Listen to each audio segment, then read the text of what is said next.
जय जय श्री राधे।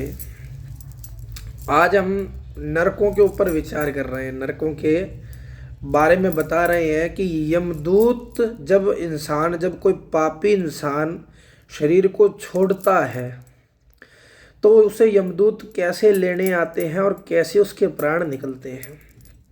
देखो, पिछले जन्म के मनुष्य के पिछले जन्म के जो भी उसके पाप पुण्य होते हैं उसके आधार पर उसे आगे का लोक मिलता है।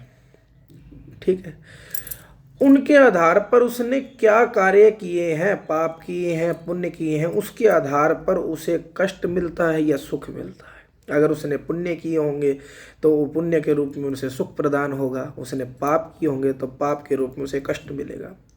और अगर अत्यधिक पाप किए होंगे और कुछ पाप रह गए होंगे तो उस पापों के स्वरूप में उसे कोई बड़ा रोग मिलता है।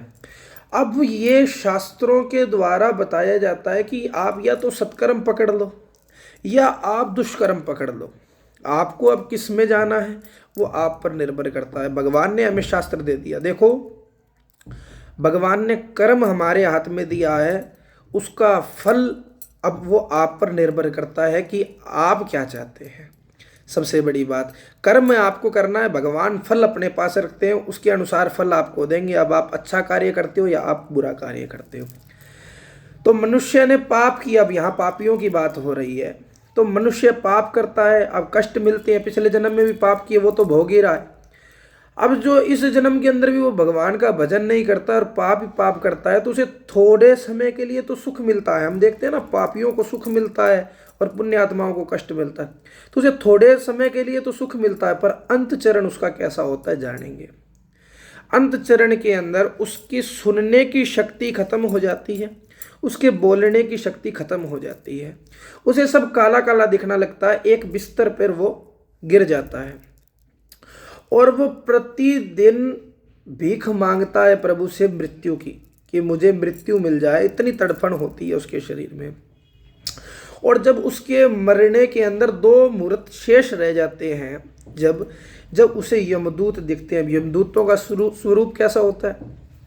लाल आंखें होती हैं, नोकीले दांत होते हैं, पाश फंद हाथ के अंदर लिए हैं और अपने दांतों को कुड़कुड़ाते हैं, रगड़ते हैं कि तूने जितने पाप किए हैं, भगवान का स्मरण नहीं किया है, तुझे अब ऐसी सजा देंगे कि तू भी याद रखेगा। इस प्रकार उसे डराते हैं, धमकाते हैं। उसका शरीर तो हिल नहीं पा रहा पर उसकी आत्मा जो है वो रो रही है, कांप रही है, इतना उसने पाप किया है। उसके बाद 2 ही घड़ी के अंदर, 2 ही मुहूर्त के अंदर उसके शरीर से आत्मा को निकाल दिया जाता है और पंचवायु निकल जाती है। निकाल कर अंगूठे जितने आकार का उसे शरीर दिया जाता है और उसके गले में फंदा डाल लेते हैं ये यमदूत और उसे बाहर निकालते हैं, घसीटते हुए उसे उसका घर दिखाते हैं।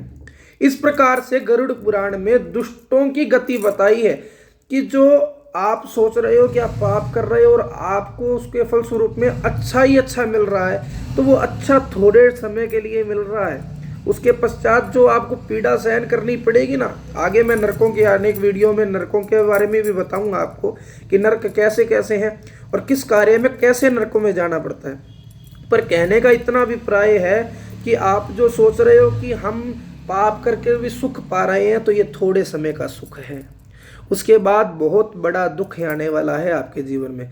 और जो भगवान के भजन में चल रहे हैं, जिनको थोड़ा बहुत दुख मिल रहा है, तो उनसे मैं निवेदन करता हूं कि आप भटकिएगा मत, आप चलते रहिएगा पथ पर, कथाओं का श्रवण करते रहिएगा। आपको प्रभु के चरण अति शीघ्र मिलेंगे। बहुत जितना ज़्यादा कष्ट है उतने ज़्यादा प्रभु आपके निकट है। तो इस बात को ध्यान रखिएगा। राधे राधे।